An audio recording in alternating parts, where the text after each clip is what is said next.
Olá. O bullying atinge 30% dos estudantes nas escolas brasileiras, segundo pesquisa do IBGE. 2/3 deles são vítimas. O termo bullying significa agredir alguém de forma física, verbal ou com atitudes de maneira intencional e repetidas vezes. Este tipo de comportamento pode partir de uma única pessoa ou mesmo de um grupo e ocorre com mais frequência em ambiente escolar. Mas até onde essa prática representa picuinha, uma mera brincadeira entre crianças e adolescentes? E a partir de que momento pode representar de verdade a agressão, o constrangimento? Esse é o tema do programa Assembleia Debate de hoje com os nossos convidados. Nós recebemos a psicóloga Dora Lorch, autora do livro Como Educar Sem Usar Violência, a psicopedagoga Edmara de Lima, vice-presidente da Associação Brasileira de Psicopedagogia, e o advogado Ariel de Castro Alves, do CONDECA, Conselho Estadual da Criança e do Adolescente, e também presidente da Comissão da Infância e da Juventude da OAB de São Bernardo do Campo. Muito obrigado pela presença de todos aqui neste programa Assembleia Debate. Doutora Dora, primeiramente, as crianças e os adolescentes, eles sabem o que é bullying? Sabem, mas não sabem o que fazer para evitar. Não entendem o que tem por trás disso e não são orientados. As escolas e os pais tendem a querer castigar somente.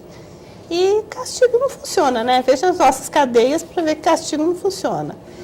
Então, a gente precisa entender o que é esse fenômeno. E a minha experiência mostra que grande parte das crianças que sofrem bullying e que são protagonistas vêm de lares violentos, de lares agressivos. Elas só fazem na escola o que elas estão acostumadas a fazer em casa. Então, aquela que é vítima, que é negligenciada pelo pai, pela mãe, etc., ela na escola também vai ser uma vítima mais fácil. E aquele que os pais agridem, que são intempestivos, assim, que de uma hora para outra tem reações despropositadas, eles também tendem a repetir na escola a mesma coisa. Então, para mim, o bullying é um pedido de socorro que precisa de tratamento urgente. Na sua avaliação, então, doutora, é uma reprodução do que acontece dentro de casa e até uma repetição do que acontece em outros ambientes onde a violência está presente? Ou uma repetição ou um pedido de socorro. Na grande maioria dos casos, com raríssimas exceções, é isso que eu encontro. Edmara, a sua avaliação sobre esse fenômeno, compartilha da opinião da doutora Dora?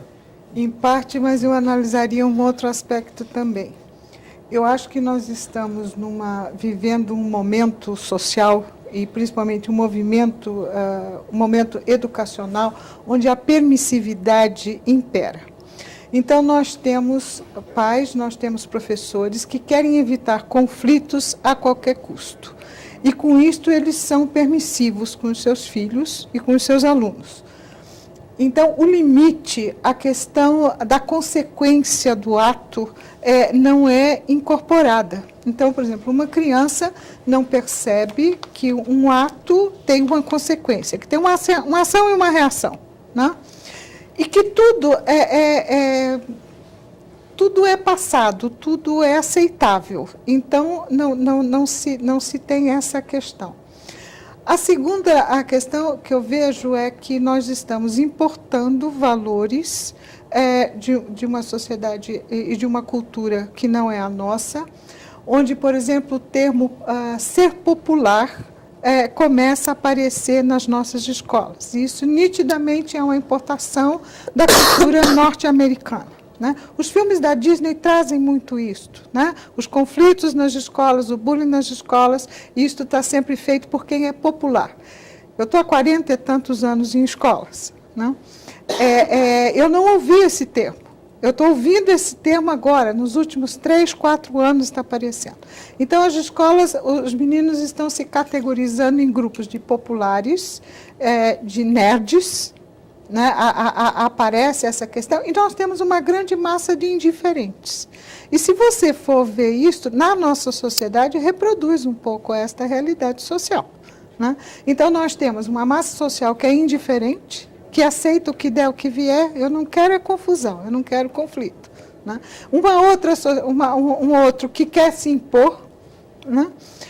Outro dia eu vi um discurso sobre a questão de imposição de valores ou imposição de desejos, e o garoto era um jovem, um adolescente, ele virou para mim e disse assim: não podemos aceitar a ditadura da maioria.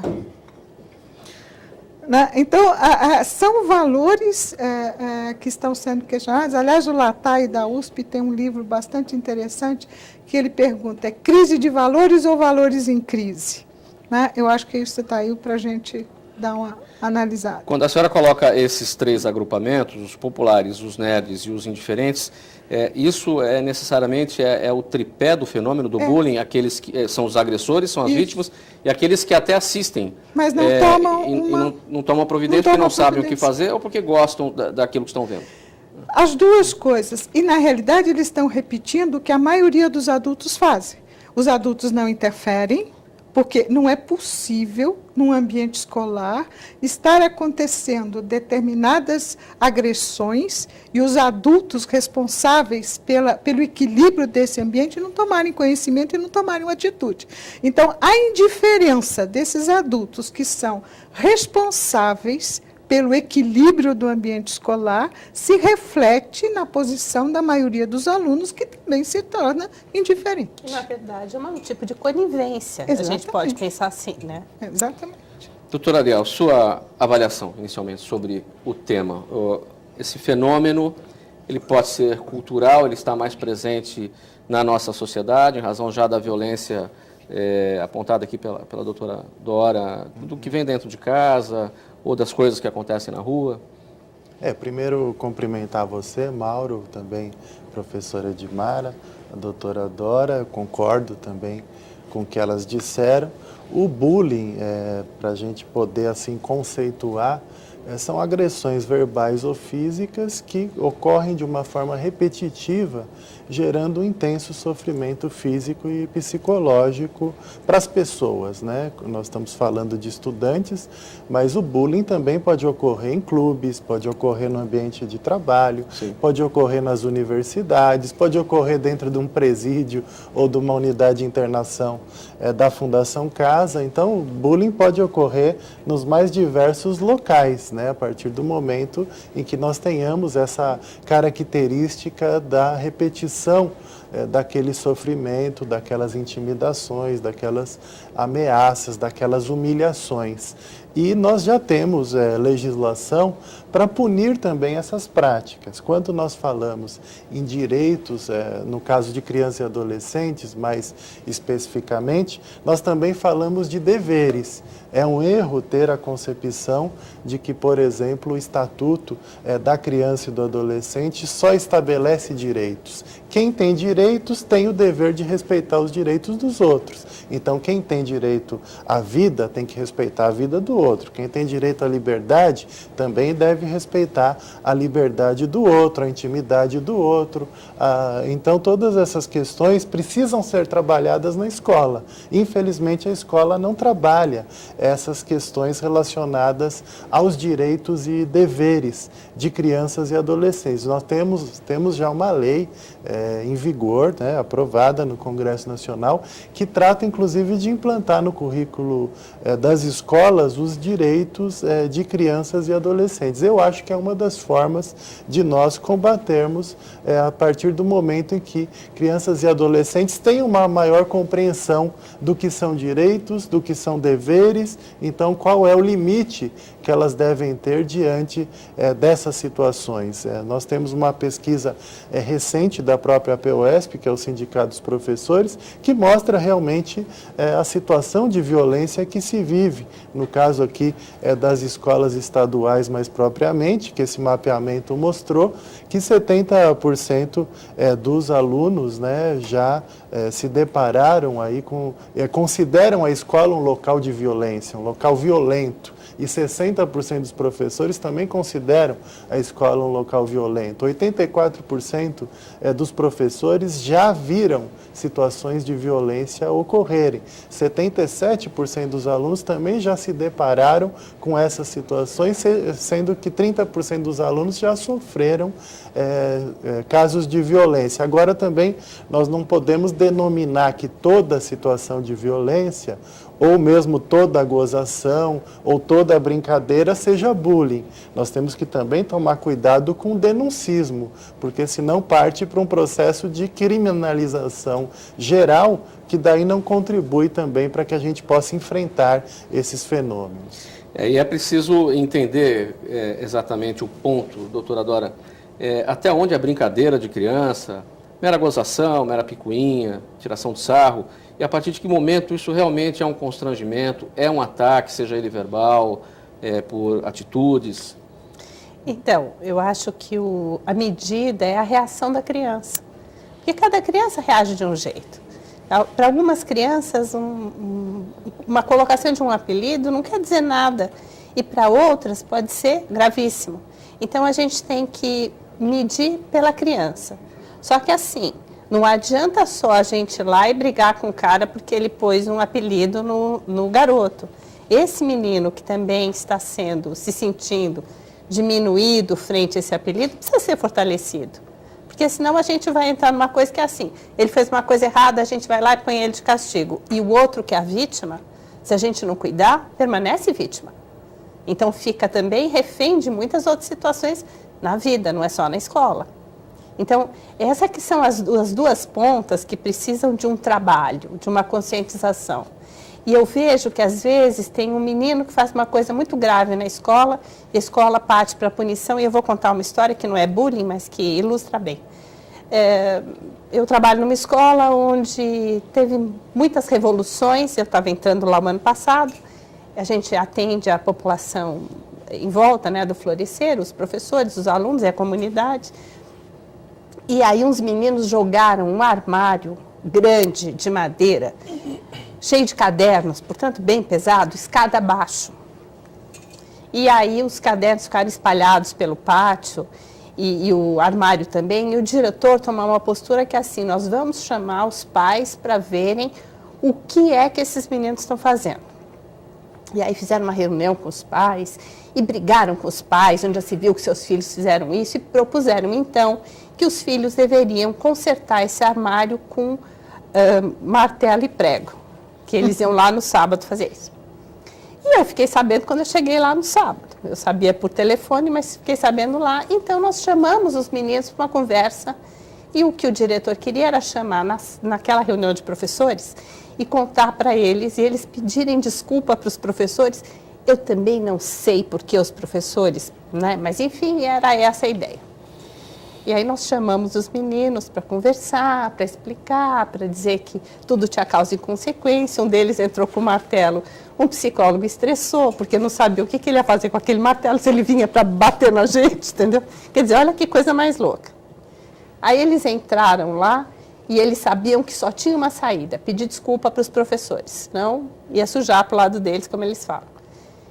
E aí foram lá pedir uma desculpa, que não valia de nada, diga-se de passagem, até que uma professora levantou, e os professores falando que a comunidade queria saber o que eles tinham feito, um discurso inócuo, quer dizer, não ia adiantar nada para aqueles meninos.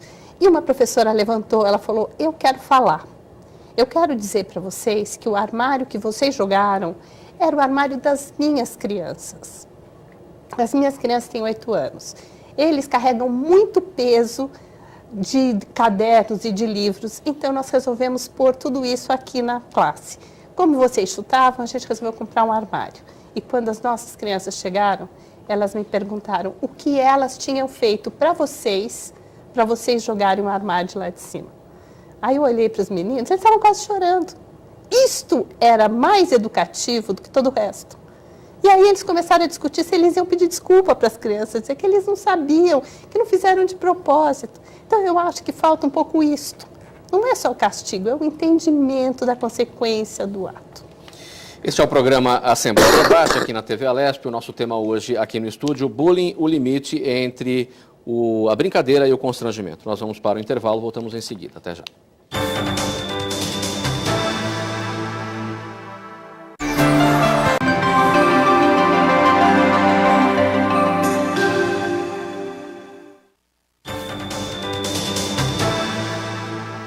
Você está na TV Alesp, este é o programa Assembleia Debate. O nosso tema hoje, o bullying, o limite entre a brincadeira e a agressão.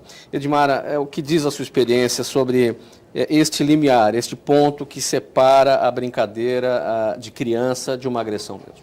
Vou partir do ponto que a Dora começou, a questão da observação. Mas muitos professores até observam, eles sabem o que acontece, mas eles não têm parâmetro teórico para tirar uma conclusão da sua observação. A que leva aquela observação e dali partir para uma ação. Então, falta muito conhecimento. Existe um preceito antigo na psicologia, inclusive, sobre questões de como você avalia se um comportamento está dentro da normalidade ou se ele está extrapolando a normalidade. A gente observa 3 questões: a frequência, a extensão e a intensidade. Então, por exemplo, chamar um colega de 4 olhos uma vez por semana, logo que termina o jogo de futebol, no meio da recreação, normal. Agora, chamar o fulano de 4 olhos, de segunda a sexta, 10 vezes por dia, por 3, 4 meses consecutivos, isto é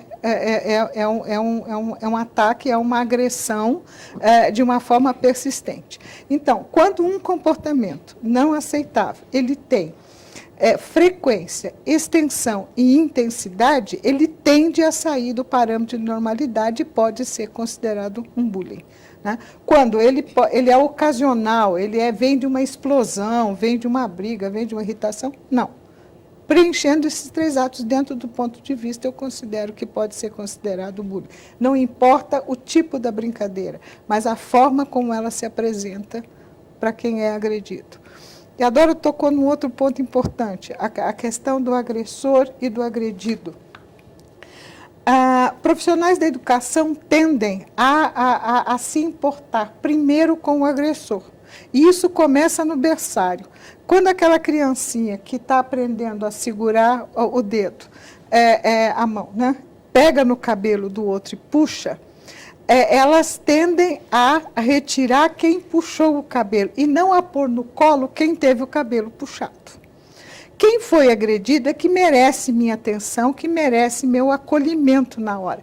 E isso é uma postura que é invertida, como você colocou.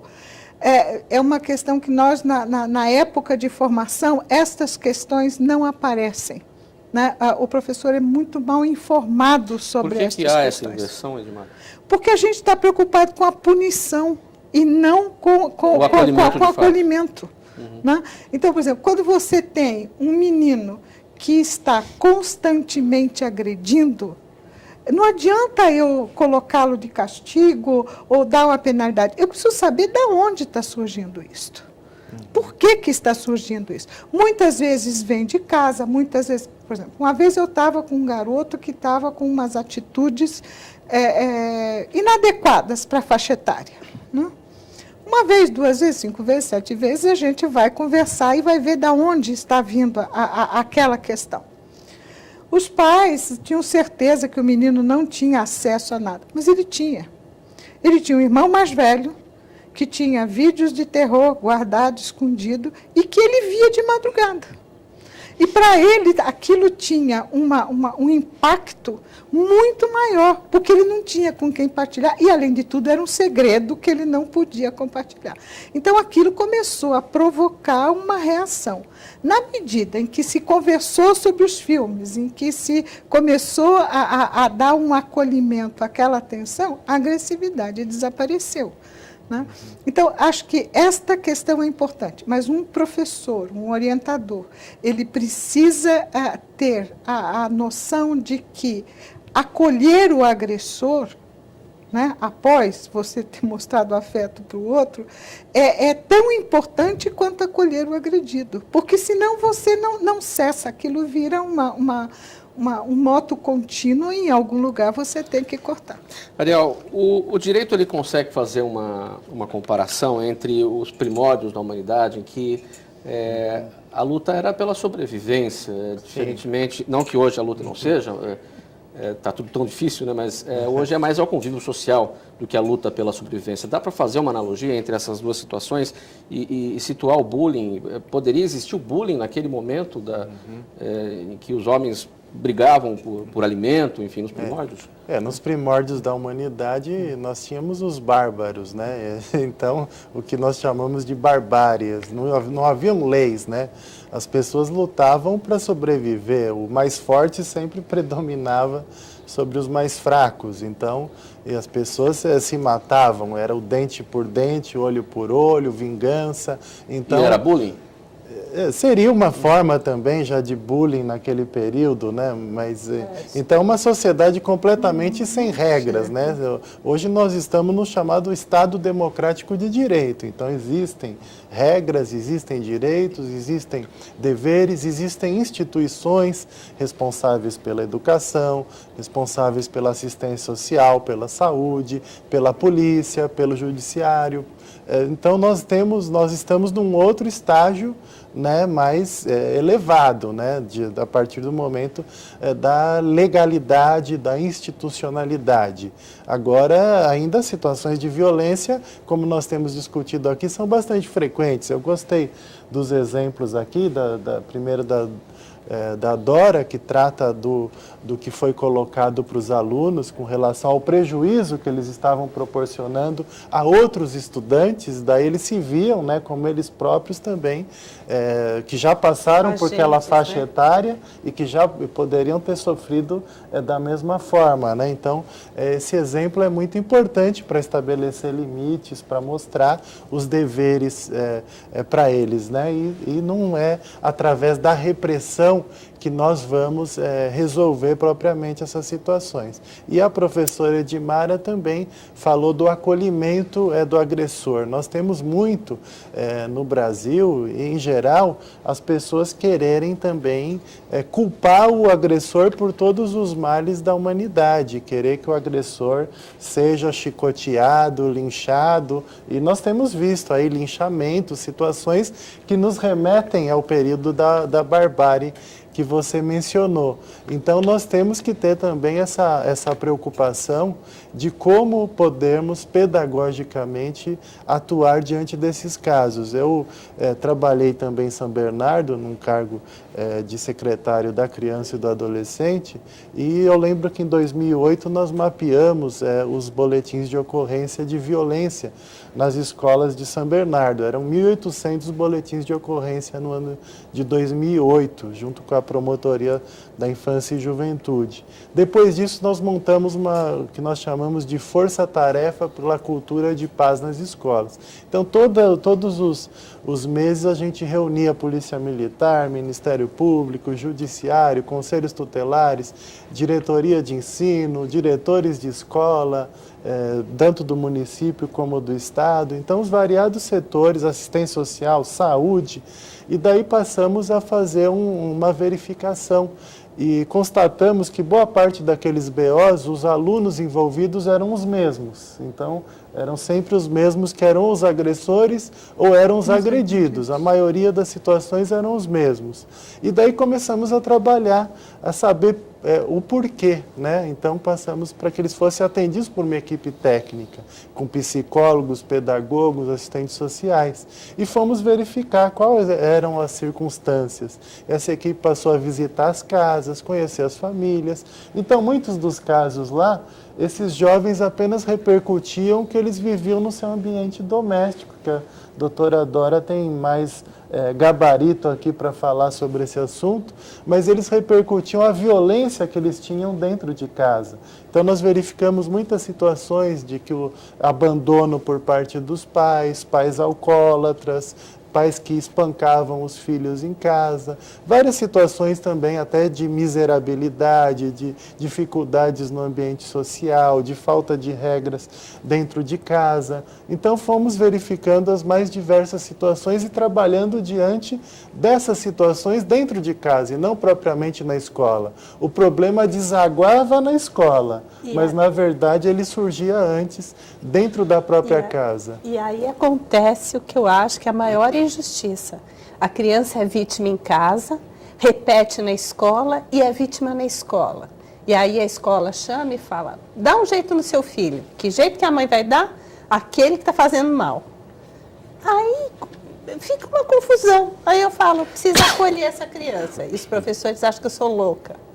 Então comecei a tratar as crianças com desenho e mostrava para os professores, porque a gente não pode invadir também, contar para os professores, para o corpo técnico, que as crianças contam para a gente. Tem uma questão de sigilo. Como é que se atua, então, doutora Dora, psicologicamente nesses casos, dentro da escola? As crianças precisam já aprender a dinâmica da vida, em que às vezes a gente vence, às vezes a gente perde, e que se o bullying estiver relacionado com isso, né? Eu não gosto de você porque eu tenho inveja, enfim, porque você está sempre com as melhores notas e eu não, enfim. Como não, mas isso não dá bullying. Imagina que criança vai agredir outro por causa de nota. Hipoteticamente, enfim, são N fatores que levam a isso. O que leva é o que a criança acha que o outro tem. Não é o que ele tem. Ninguém acha que porque o outro tirou 10, ainda mais no Brasil, tirar 10 não quer dizer nada. É o queridinho nojento da professora, não. O que aqui no Brasil eles valorizam é o querer, assim, o tênis. O material. Por exemplo, eu quero o tênis que você tem. E aí teve uma pesquisa... material, né? Não é. Não. Eles fizeram uma pesquisa, o que é que o tênis significava. O tênis significa que você tem um pai e uma mãe que trabalham e lutam por você e acham que você vale a pena. Então ele rouba o tênis para ter isso, e claro que não tem. Entendeu? Então, assim, não é, quando você não briga pelo que o outro tem, você briga pelo que você acha que vem junto com a coisa. E eu queria contar para você uma coisa, até seguindo isso. Nós tínhamos uns meninos, um menino que foi jogado da janela pelo irmão. O irmão era pequenininho, a mãe dizia para o irmão mais velho, 2 anos mais velho, um tinha 6, outro tinha 8, você não pode brigar com seu irmão, etc, etc. Um dia esse irmão de 6 anos empurrou o de 8 pela janela e ele caiu. Era um sobrado, quebrou o braço, né? E aí eu comecei a discutir com essa mãe a importância de deixar o mais velho também se defender. Que negócio é esse que o mais velho não pode se defender? E assim, esse seu filho pequeno aqui dentro de casa tem o respaldo da família, que não deixa ninguém brigar. Mas e lá fora? Imagina esse menino de 6 anos brigando com os caras mais velhos. Então, assim, às vezes os pais acham que estão ensinando e estão fazendo uma coisa ruim. Aí você vai olhar esse caso com mais calma, o pai dele tinha um distúrbio bipolar gravíssimo e não se tratava. Então, qual era o exemplo que eles tinham em casa? Eles tinham em casa um exemplo de um pai intempestivo, quer dizer, uma hora estava bem, outra hora brigava com todo mundo. Então, a criança repete. Aí você vai para a escola e esse menino é considerado um horror. Ele é uma das poucas crianças que era realmente irritante. Eu trabalho com criança, sei lá, mais de 20 anos, nunca me irritei com nenhuma, mas ele era, porque ele não tinha limite nenhum, ele não entendia. Então a gente começou um trabalho de pôr limite, porque pôr limite é importante, é amor, é educação. Senão, a história na escola. Dora, tem uma confusão contínua aí entre você ter acolhimento e ter continência, mas não ser conivente com a criança. Há uma confusão, né? Então, quando você diz para uma família ou para um professor que ele tem que acolher o aluno, não significa ser conivente com todas as ações desse aluno. É um acolhimento muito mais amplo, muito mais subjetivo, no sentido de acolher o sofrimento daquele menino, seja ele agredido ou agressor.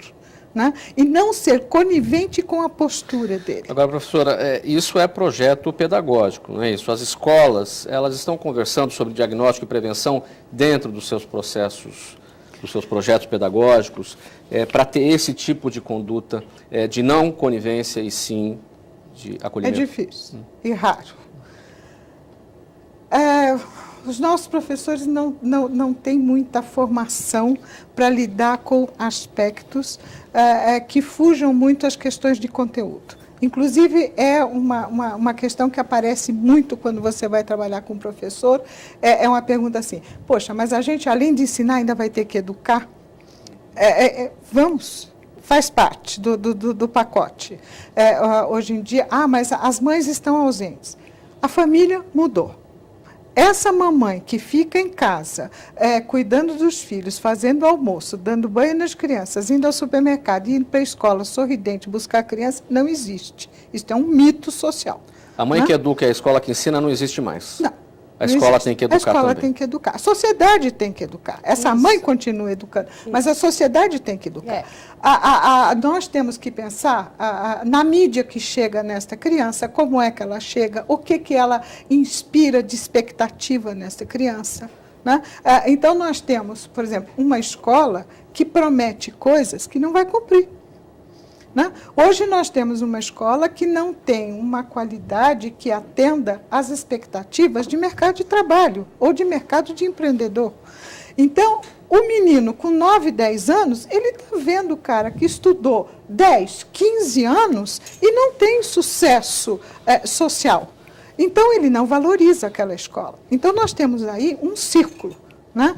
Uma escola que promete e que não cumpre, uma sociedade que desperta expectativas que não vão ser supridas. Né? Então, de repente, aquele desejo todo instalado, sem limite, vai explodir aonde?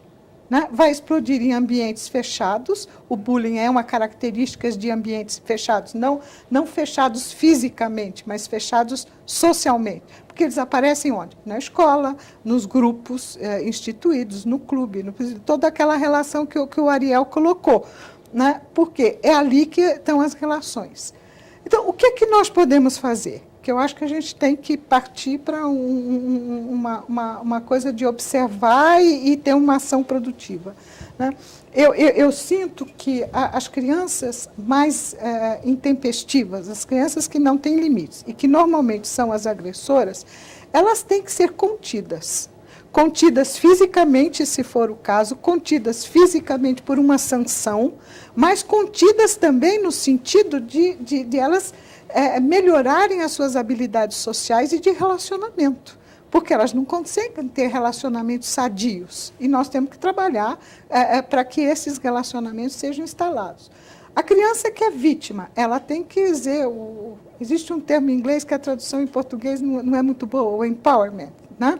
Mas ela tem que se apoderar de si mesma, ela tem que se apoderar das suas potencialidades, sair do lugar de vítima e passar para um lugar de proatividade. Você está aqui na TV Alesp, programa Assembleia Debate, o tema hoje, bullying, o limite entre a brincadeira e o constrangimento. Mais um intervalo, voltamos em seguida.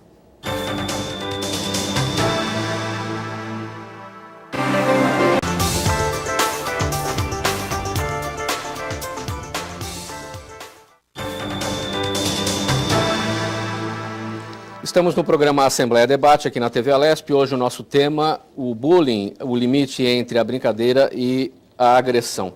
Ariel, a professora Edmara, no final do bloco anterior, falava a respeito da necessidade de conter o agressor, talvez por meio de sanções, enfim. A gente já falou aqui no começo do programa sobre a questão da legislação. Tem um projeto de lei do Senado, no Senado, acho que não foi a plenário ainda, foi analisado por uma comissão de juristas que trata o bullying como uma intimidação vexatória e prevê a punição até com cadeia, né? E isso vai contrário a um outro projeto de um deputado federal que prevê o programa de combate à intimidação sistemática. Intimidação sistemática é um sinônimo de bullying aí, né? Para prevenir e conscientizar em vez de punir com cadeia. Qual que é o caminho? Eu sou contrário a projetos de criminalização. Ainda mais esse do Senado, que inicialmente foi discutido, mas depois a própria comissão de juristas, eles abandonaram essa proposta, que era de pena de 1 a 4 anos de prisão para quem pratica o bullying. Então, eu entendo que nós já temos na legislação hoje formas de punição. Nós temos no Estatuto da Criança e do Adolescente várias previsões com relação ao constrangimento, à humilhação relacionada à infância e à juventude.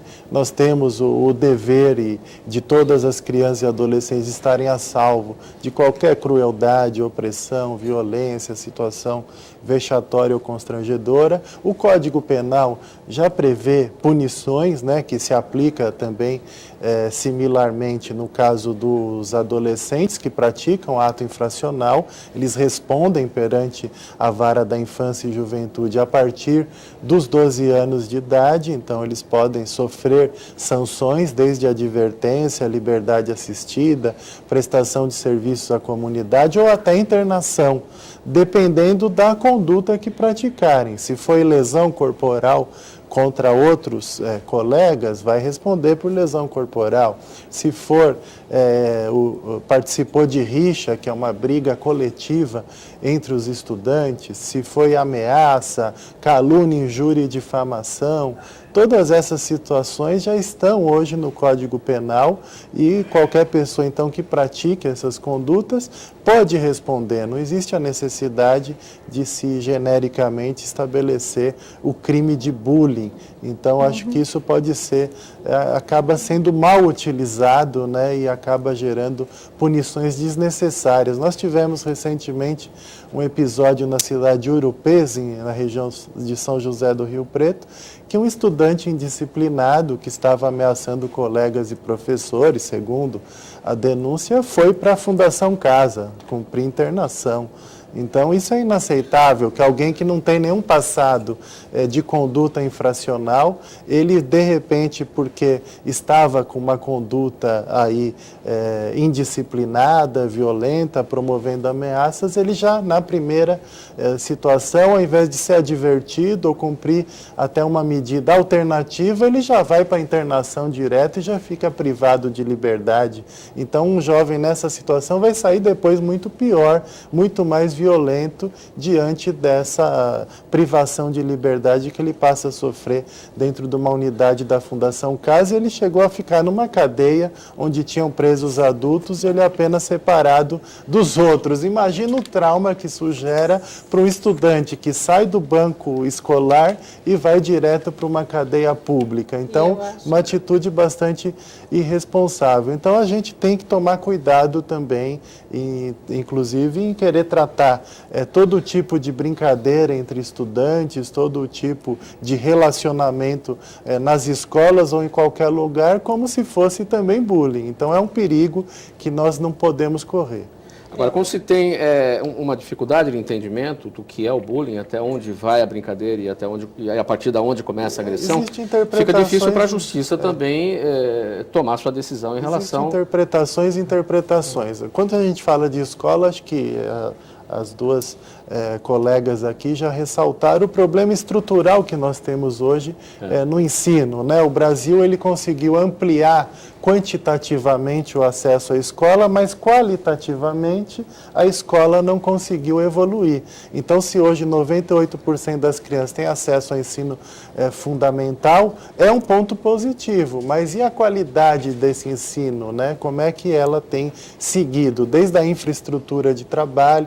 Eu entendo que as escolas têm que ter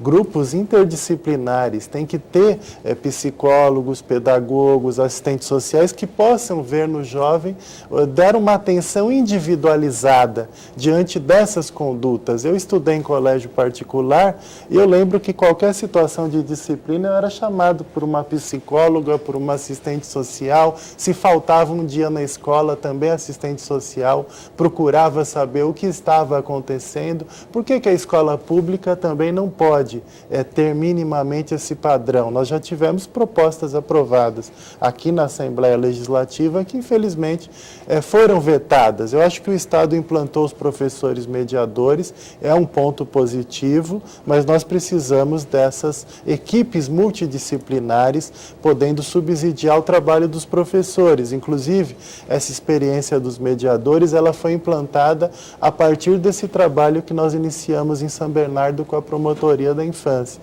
Depois de formar esse grupo de atenção aos estudantes que estavam cometendo agressões, nós formamos equipes de mediação de conflitos nas escolas e também fizemos trabalhos no sentido, a família tem problemas, isso tem gerado essa atitude violenta do jovem. Então, essa família precisa do Bolsa Família, precisa de um programa habitacional, precisa de um atendimento de saúde mental, no caso do pai alcoólatra, do caso do pai envolvido com drogas. Então, em cada situação, nós tínhamos encaminhamentos diversificados para os casos. Então, nós tivemos de 1.800 boletins de ocorrência em 2008, 2 anos depois, 60% só dos boletins de ocorrência, depois mais um ano depois, 80% dos boletins de ocorrência de situações de violência nas escolas públicas da cidade. Então, nós conseguimos, a partir dessa união de esforços e de uma rede de proteção integrada, resultados positivos. Ou seja, educar é mais eficiente do que só punir, porque tem horas que tem que punir também. Mas se você tirar a educação no meio do caminho, principalmente quando a gente fala de jovens, eu acho que nós estamos na roça, não vai dar certo. Tem que ter educação no meio. E tem uma outra questão que eu acho fundamental e completa bem o que a Auriel disse. No caso desse menino que você citou, a pessoa, a criança, o jovem foi penalizado. Quando a gente sabe que a educação penaliza e sanciona o ato, não a pessoa. E isto faz toda a diferença. Né? E é o mal entendimento, né? Quando você diz, eu não gosto do que você fez. Não é eu não gosto de você. Mamãe não fica feliz se você faz isso. A felicidade da mãe não tem nada a ver com essa história. Né? Nós precisamos colocar. Não, é o que você faz. É o seu ato que é inadequado. E é este ato que pode ser sancionado ou penalizado, não a pessoa. Né? E foi o que você disse quando... porque aí fica sem... É como se a gente não tivesse outra alternativa. E acho que isso é um dos problemas centrais na escola. E, assim, essa questão dos mediadores, que eu acho uma ideia excelente, esbarra na questão de quem vai ser o mediador na escola. Se a pessoa que é mediadora, ela tem estrutura para sê-lo. E, assim, às vezes a pessoa é muito legal, mas está no momento mais difícil. Então, como é que faz? Como é que você media? Dora, Quem supervisiona? Até que a gente destacou a questão do bullying como um fenômeno da violência que vem de casa. Enfim, dessa reprodução do que se vê nos diversos ambientes violentos. E quando a mente de uma criança que pratica bullying é perversa, uma questão de índole, não uma questão de reprodução de uma violência que ela vê num ambiente, é bullying? Também. É raro. A gente tem o caso do Champinha, aquele menino que fez várias maldades. Existe. É muito raro. O mais comum, vamos dizer, 98% dos casos, é uma criança repetindo o que a gente não entende. Esse é o princípio freudiano. Repete-se o que a gente não entende. Você não entende uma coisa, você vai repetir aquilo até se entender. Então, você não entende por que está sendo violento, você vai repetindo a violência. Você não entende por que você é castigado, você repete o castigo. Né? E muitas vezes a criança fica acuada e ela repete o acuamento. Só que na escola, na hora que você está em formação, na hora que os professores estão vendo isso, esta é a hora que você pode ou encaminhar para um serviço, ou conversar com a criança, porque assim, tudo bem, acho importante fazer terapia. Mas não é que todas as crianças precisam de terapia, pelo amor de Deus. Às vezes uma orientação dá. E a gente via nas escolas onde eu trabalhei, não posso falar das outras porque eu não conheço, mas assim, a gente chama os pais e diz, você está batendo seus filhos? Ele diz, tá. Fala, olha, não pode. E isso é o suficiente para os pais pararem de bater. Então, assim, o que está acontecendo? Vamos conversar. Qual é o problema que você está tendo com seu filho? Onde é que a coisa está pegando? Aí você vai entendendo E você vai entendendo a situação, você vai entendendo o que eles estão precisando. Às vezes é doença mental, às vezes é porque está faltando muito dinheiro, comida, condição. Sim, e você vai precisar de outros órgãos, mas se você não entende, não tem atitude para ser tomada. E os professores não entendem. Eles não têm tempo, tem muita criança na sala, tem muita demanda, não tem para onde encaminhar. Você pega caso de abuso, de incesto, os professores ficam loucos. Para onde que vai encaminhar essa criança? Faz o que com ela? Por isso a necessidade de ter uma atuação conjunta com a rede de proteção, né? Dos órgãos estarem integrados, estarem se reunindo, estarem discutindo os casos, né? Nós tínhamos uma comissão que tinha o estudo de casos, né? Então, os órgãos estavam sempre debatendo as situações e como um pode completar o outro, né? Pensando na incompletude institucional. A escola não é completa, ela precisa se abrir para atuar com as demais instituições. Ariel, vou aproveitar que você está com a palavra, o tempo do programa está terminando já. Vamos partir para as conclusões. 1 minuto para seu fechamento sobre o nosso tema. Primeiro foi um prazer discutir esse tema. Nós devemos lembrar que essas situações não devem apenas vir para o debate quando temos tragédias como a de Realengo em 2011, em que toda a sociedade brasileira discutiu a questão do bullying. Então é importante essa discussão de hoje da TV Assembleia. O caso da invasão da escola? Foi a invasão pelo ex-estudante Wellington e que matou várias crianças em Realengo, no Rio de Janeiro, em 2011.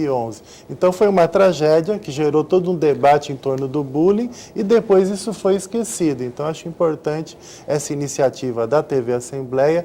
Então cumprimento você, cumprimento aqui as colegas pelo alto nível desse debate de hoje. Sua conclusão, doutora Dora, por favor. Vou aproveitar o exemplo do Ariel. Olha como a gente é. Ele lembra do nome do rapaz que entrou e matou, mas não lembra do nome do sargento que deu a vida para resolver aquilo, do menino que saiu para pedir ajuda. A gente só olha o agressor, a gente não olha os heróis, a gente não valoriza nossos heróis. Nós não temos heróis. Olha que país é esse. Por isso que tem bullying. Professora Edmara. Gostaria de lembrar 2 mentores meus para fechar isto. Primeiro, o Iga, Kieran Iga, um pouco conhecido no Brasil, é um psicólogo canadense, onde ele diz que a sociedade atual sofre da carência de heróis, né? E que as virtudes heróicas não são mais saudadas. E que quando nós não oferecemos heróis às crianças, elas buscam esses heróis e os encontram nos lugares que normalmente não nos agradam.